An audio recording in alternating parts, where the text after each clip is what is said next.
पहाटे 4 ते 5:30च्या दरम्यान म्हणजे ब्रह्ममुहूर्तमध्ये जर तुम्ही हे 3 शब्द बोललात तर विश्वास ठेवा त्या क्षणी तुमची इच्छा पूर्ण होईल.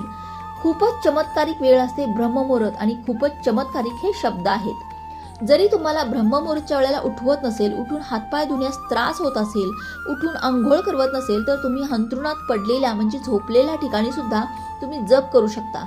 तुम्हाला काय करायचे आहे, हात जोडून सुरुवातीला आपल्या इष्टदेवाचे स्मरण करायचे आहे, परमात्म्याचे ध्यान करायचे आहे. ज्या देवतेला तुम्ही मानता त्यांचे ध्यान करून आपला आत्मा परमात्म्याशी जोडून 5 ते 7 किंवा 10 मिनिटे परमात्म्याचे ध्यान करावे. त्यांना धन्यवाद बोलून क्षमा मागावी. त्यानंतर जेव्हा तुमचा आत्मा परमात्म्याशी जोडला जाईल, सर्व रस्ते मोकळे होतील, तेव्हा तुमची प्रार्थना खूप लवकर पूर्ण होईल. तेव्हा हे शब्द बोला, मी खूप भाग्यशाली आहे, मी खूप भाग्यशाली आहे, असे कमीत कमी 21 वेळा बोला आणि लगेच चमत्कार बघा. व्हिडिओ आवडल्यास लाईक सबस्क्राईब करा. श्री स्वामी समर्थ.